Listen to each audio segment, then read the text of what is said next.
मैं आज class 10th यानी कक्षा 10 के लिए शब्द रूप जो आपके चैप्टर में है उन्हीं के बारे में कुछ डिस्कस करने के लिए आया हूँ। तो इसमें से आपके यूपी बोर्ड के पेपर में 2 नंबर का क्वेश्चन आता है, ठीक है। तो उसी में से आज हम पढ़ते हैं शब्द रूप जो कि लिखा हुआ यूपी बोर्ड परीक्षा कक्षा 10 अकारांत शब्द रूप फलम यानी फल, ठीक है। तो अकारांत है और ये नपुंसक लिंग में चलता है। ये जो फल शब्द रूप है किसका है? नपुंसक लिंग का है। नपुंसक लिंग,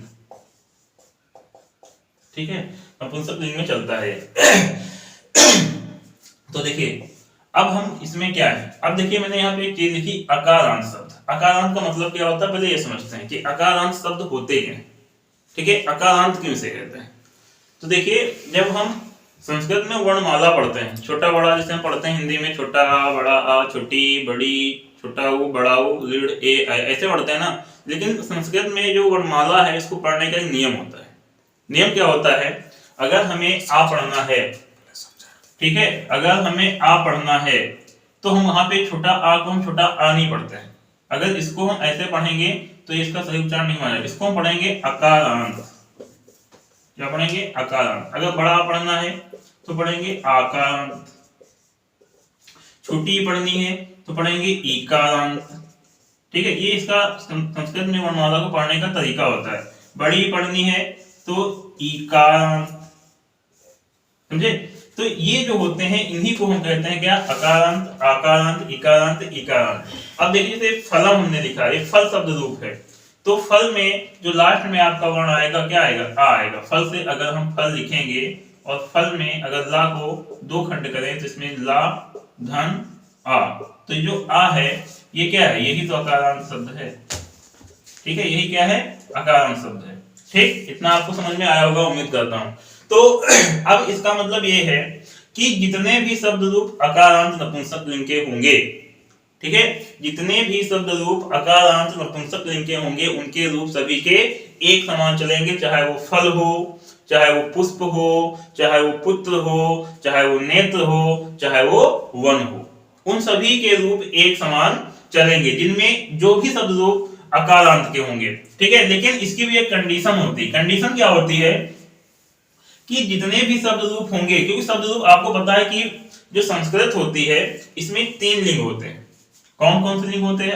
एक तो होता है पुल्लिंग, एक होता है पुल्लिंग, एक होता है स्त्रीलिंग स्त्रीलिंग और एक होता है नपुंसक लिंग, नपुंसक लिंग। ये होता है नपुंसक लिंग। तो इन जो संस्कृत में होते लिंग कितने होते हैं? 3, ठीक है। तो अब इसमें देखिए जो 3 लिंग होते हैं पुल्लिंग, स्त्रीलिंग और नपुंसक लिंग।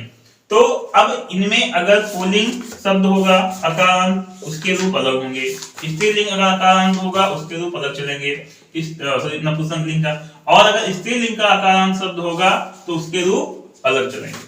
फर्क ये, फर्क यहाँ पे होगा कि जो पुल्लिंग शब्द होंगे स्त्रीलिंग, अगर पुल्लिंग शब्द होंगे अकारांत उनके रूप बदल जाएंगे। इस नपुंसक लिंग का अकारांत शब्द रूप होगा रूप बदल जाएंगे। स्त्रीलिंग का अगर होगा, ठीक है, अकारांत शब्द उसके रूप अलग चलेंगे। लेकिन अगर नपुंसक लिंग का हमने फल का पढ़ लिया तो फल में फल के बाद चाहे हम वन का पढ़ें, चाहे नेत्र का पढ़ें, चाहे पुत्र का पढ़ें, चाहे वन का पढ़ें, ये सभी शब्द रूप एक समान चलेंगे। इनके रूप कैसे चलेंगे? एक समान चलेंगे, केवल संज्ञा बदलेगी। संज्ञा मतलब समझते हो? रूप बदलेगा, शब्द बदलेगा, शब्द बदलेगा, लेकिन जो बाकी पीछे का जो है जो प्रत्यय लगते हैं वो समान एक रूप से ही चलेंगे, ठीक है। बात समझ में आ रही होगी। जैसे हम, ठीक है, अगर नहीं समझ में आ रहा तो अभी हम आगे आपको बताते हैं कि कैसे इसके रूप एक समान चलेंगे, ठीक है। क्योंकि अब चलेंगे क्यों? क्योंकि इसको अगर ला के टुकड़े करें तो ला धन आ, ला में से आ निकाल सकते हैं। वैसे वन में से भी क्या निकलेगा? आ निकलेगा। वैसे नेत्र में से भी क्या निकलेगा? आ निकलेगा, ठीक है। वैसे पुत्र में से भी क्या निकलेगा? आ निकलेगा। तो ये सब क्या है? ये सारे के सारे अकारांत शब्द हैं। और जब अकारांत शब्द हैं तो इन सभी के जो रूप चलेंगे वो एक समान चलेंगे। ठीक है, अब कैसे, तो चलिए देखते हैं। पहले तो हम आपके जो सिलेबस में है फल यानी फलम शब्द रूप जो है उसी को लेते हैं और उसी से स्टार्ट करते हैं। ठीक है, क्योंकि आपके सब्जेक्ट में है और आपके में से आपके जो पेपर आता है यूपी बोर्ड का उसमें से 2 नंबर कंफर्म क्लियर है। ठीक है, अब जो भी शब्द रूप है आप में उसका हम आपको पढ़ाते हैं। पहला हम लेते हैं फल। तो फल में आपको हम बात करें तो आपको पता है कि जो फल शब्द रूप है, जो रूप हमारे चलते हैं वो 7 विभक्तियों और 3 वचनों में चलते हैं। संस्कृत में 3 वचन होते हैं, एक वचन, द्विवचन और बहुवचन। ठीक है, एक वचन, द्विवचन और बहुवचन। विभक्तियां कितनी होती हैं? 7। अगर संबोधन को मिला लें तो 8। ठीक है, तो बात करते हैं सबसे पहले विभक्ति। ठीक, विभक्तियां कितनी होती हैं? 7। कौन कौन सी? एक होती है प्रथमा, दूसरी होती है द्वितीया और तीसरी होती है तृतीया और चतुर्थी, पंचमी, फिर होती है षष्ठी, फिर होती है सप्तमी और एक होती है संबोधन। ठीक है, संबोधन। ये क्या होते हैं? ये हो गई हमारी विभक्तियां। ठीक है, दिखाई दे रहा है आप लोगों को, दिखाई दे रहा है। ठीक है, अब आगे बात करते हैं वचन। ठीक है, अब आगे बात करते हैं वचन की। तो वचन, एक वचन, एक वचन, एक होता है द्विवचन और एक होता है बहुवचन। ठीक है, तो ये इस समय क्या है? विभक्तियां कितनी? 7। प्रथमा, द्वितीया, तृतीया, चतुर्थी, पंचमी, षष्ठी, सप्तमी और संबोधन। ठीक है, अब वचन कितने? 3। एक वचन, द्विवचन, बहुवचन। ठीक है, अब हम एक वचन के रूप लिखेंगे, फिर द्विवचन के रूप लिखेंगे, फिर बहुवचन के रूप लिखेंगे। ठीक है, तो एक वचन का जो रूप चलता है इसका वो चलता है, प्रथमा का होता है फलम। फलम, प्रथमा द्वितीया एक समान, फलम फलम, फिर फलेन, फिर फलाए, फिर फलात, फिर एक मिनट बाद लिखते हैं, फलम फलम, फलेन, फलाए, फलम फलम, फलेन, फलाए, फलात, फलस्य, फलम फलम, फलेन, फलाए, फलात, फलस्य, फले,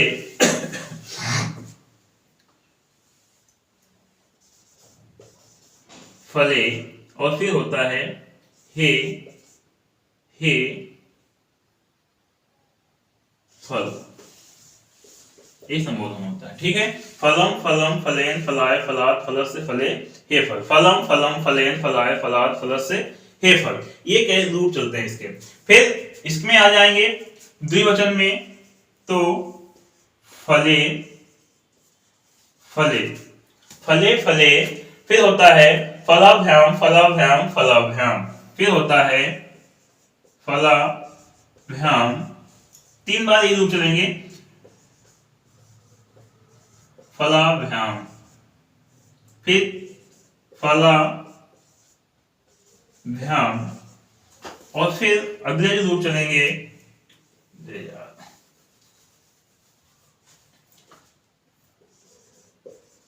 फलाभ्याम। ठीक है, फलाभ्याम, फलाभ्याम, फिर चलेगा फलाभ्याम। ठीक है, और फिर चलेगा 2 बचे सप्तमी, षष्ठी और सप्तमी, ये फलयो, फलयो, फलयो। और फिर ये भी जो षष्ठी होगा वो भी क्या होगा? फलयो, और जो सप्तमी होगा ये प्रथमा ही होता है, यानी हे फले। संबोधन जो होता है वो क्या होता है, प्रथमा ही होता है। बात समझ में आई? फलम फलम फलेन फलाय फलात फलस्य फले हे फल। ठीक है, फलम फलम फलेन फलाय फलात फलस्य फले हे फल। फले फले फलाभ्याम फलाभ्याम फलाभ्याम, फिर फलयो फलयो हे फल, हे फले प्रथमा संबोधन। ठीक है, एक वचन का जो संबोधन होता है वो बदल जाता है। यहाँ पे फलम है, यहाँ पे क्या है, फल है। ठीक है, वहां पे फलम है, यहाँ पे क्या है, फल है। ठीक है, अब आगे बात करते हैं कि अब इसका जो बहुवचन रूप चलेगा क्या चलेगा, फलम फले फलानी। यहां चलता है फलानी फलानी फलानी फलह, फलानी फलानी फलह, फिर फलेभ्यः फलेभ्यः फलेभ्यः फलेभ्यः फलेभ्यः, फिर है फलानाम फला, फलेभ्यः फलेभ्यः फलानाम, फिर सप्तमी जो आपका रूप बनेगा, यहां से ऊपर नीचे वाला फिर से देखते हैं, फलानी, फिर फले, फिर फलेभ्यः, फिर फलेभ्यः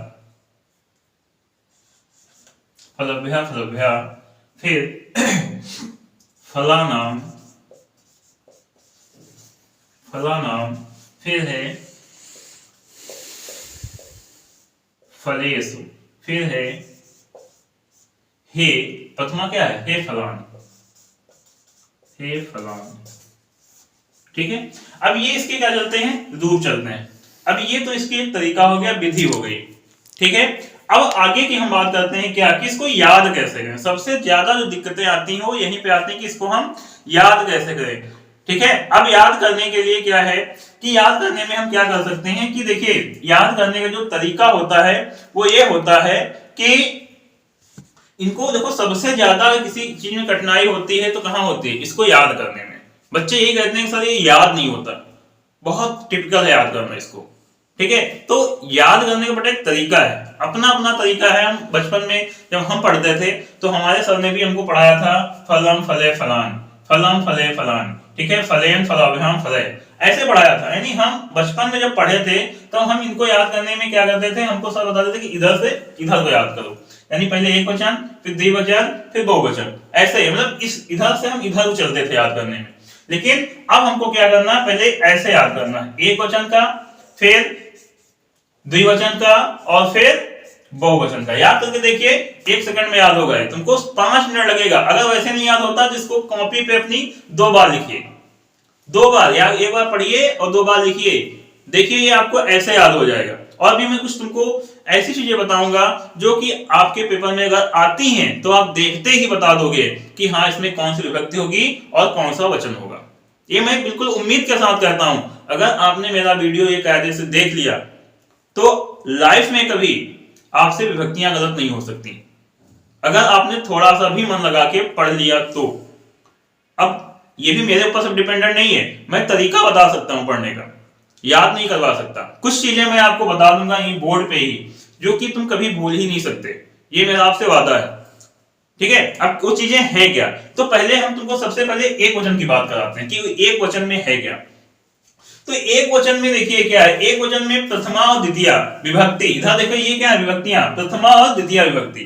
ये प्रथमा विभक्ति है, ये द्वितीया विभक्ति है। अब यहाँ पे एक वचन में देखो सेम, फलम फलम, एक वचन का जो है प्रथमा द्वितीया क्या है, फलम फलम है, प्रथमा द्वितीया विभक्ति। ठीक, याद करिएगा कि एक वचन का प्रथमा और द्वितीया, प्रथमा विभक्ति और द्वितीया विभक्ति क्या है, फलम फलम है, तो फलम फलम प्रथमा द्वितीया एक वचन। अब यहाँ पर तृतीया में है फलेन। अब इसको सर याद कैसे करें, तो मैं तो सीधे से इसको बिल्कुल एक गाने पिरो लेता हूं, फलम फलम फलेन फलाए, फलम फलम फलेन फलाए, फला फलस फले हे फल, फलम फलम फलेन फलाए, फलम फलम फलेन फलाए, फला फलम फलम फलेन फलाए फलात फलस्य फले हे फल, ऐसे याद करो उंगलियों पे। ये जो हमारे टिप्स पॉइंट इस पे रट लो, फलम फलम फलम फलम फलेन फलाए फलस्य फलम, सॉरी दोबारा पढ़ते हैं, फलम फलम फलेन फलाए फलत फलात फलस्य फले हे फल। ठीक है, ऐसे याद करो। थोड़ा अगर आपको कठिनाई कहीं पे आ सकती है तो एक क्वेश्चन में, क्योंकि इनको हमको याद करना पड़ेगा। ठीक है, और इसमें भी मैं कुछ चीजें बताता हूं। अगर ता लास्ट में आ रहा है तो ये किसका होगा, ये आपका हो जाएगा पंचमी का। और देखो फलस्य किसका है, षष्ठी का है। फले किसका है, सप्तमी का है। ठीक है, फलेन किसका है, तृतीया का है। फलाय किसका है, चतुर्थी का है। तो अगर याद करने की चीजें हमारे को सिर्फ यहाँ पे है, एक वचन हमको याद करना है। बाकी यहाँ पे आप देखिए द्विवचन में तो मुझे नहीं लगता कुछ याद करना है। दो ऊपर के दो फले फले, यहाँ पे फलम है एक वचन में, और द्विवचन में क्या है, फले फले फले फले, क्या है, फले फले। और फिर इसके बाद तीन देखो, तृतीया चतुर्थी पंचमी एक समान, फलाभ्याम फलाभ्याम फलाभ्याम फलाभ्याम फलाभ्याम फलाभ्याम। ठीक, और फिर फलयो फलयो, यानी षष्ठी और सप्तमी फलयो हो। देखो हलत लगा है आगे पीछे, हलन, ये देखो विसर्ग इसको बोलते हैं, लगा हुआ है ना। तो ये फलयो फलयो फलयो फलयो, यानी फले फले फलाभ्याम फलाभ्याम फलाभ्याम फलयो फलयो हे फल। जो संबोधन होता है ये प्रथमा ही होता है। देख लीजिए फले और फले है कि नहीं है। तो फले फले फलाभ्याम फलाभ्याम फलाभ्याम, द्विवचन में फलाभ्याम तो किसमें चलता, याद कर लो, दो वचन में। फलाभ्याम अगर है लिखा, ये अक्सर पूछा नहीं जाता है। पूछा जाएगा तो कहां से पूछा जाएगा, या तो आपसे एक वचन पूछा जाएगा या तो बहुवचन पूछा जाएगा। और संबोधन भी बहुत कम ही पूछा जाता है। अगर संबोधन पूछा जाएगा तो आपसे एक वचन का पूछा जाएगा, क्योंकि ये बदल जाता है। बाकी इन दोनों के संबोधन क्या रहते हैं, सेम रहते हैं, द्विवचन के और बहुवचन के। तो रूप बदलेगा तो कहां बदलेगा, यहां बदलेगा एक वचन में, तो संबोधन का। बाकी आपसे अगर क्वेश्चन पूछेगा तो या तो एक वचन से पूछेगा या तो बहुवचन से पूछेगा। तो अब हम बात करते हैं बहुवचन की। बहुवचन तो बहुत ही आसान है, अगर आप याद करना चाहें तो इसमें तो कुछ कोड वर्ड है, उनको याद कर लो। और उनको याद करने से आपको यह पता चल जाएगा कि बहुवचन में ऐसे कौन से शब्द हैं जो बहुवचन में ही आएंगे। और ये कोई भी शब्द रूप हो, कोई भी शब्द रूप, मैं सिर्फ फल की बात नहीं कर रहा हूं, किसी भी लिंग का हो, ठीक है, तो उसमें क्या होगा कि कुछ शब्द हम पहले नीचे से इसको लेके चलते हैं फिर ऊपर चलते हैं। अब यहाँ पे देखो फलानी फलान, दो बार शब्द है फलानी। अब अच्छा पहले ऊपर से देख लेते हैं। यहाँ है फलम, प्रथमा द्वितीया, एक वचन में फलम फलम है, ठीक है। और द्विवचन में क्या है, फले फले है। और बहुवचन में क्या है, फलान फलान, यानी फलम फले फलान। ठीक, इतना इसको ऊपर के दो ऐसे याद कर लो, फलम फले फलान, यानी एक वचन आएगा प्रथमा द्वितीया तो फलम फलम, द्विवचन आएगा प्रथमा द्वितीया फले फले, बहुवचन आएगा प्रथमा द्वितीया फलान फलान। ये इतना सिंपल सा है, हमको याद करना है यही दो रूप, ये की भी सेम है, फलम फलम फले फले फलान फलान। ठीक, अब इसके बाद हम यहाँ पे याद करने की ट्रिक क्या है, देखो यहाँ पे आया है भ्या, भ्या नाम सु, देख लो ये कोड वर्ड है बेटा।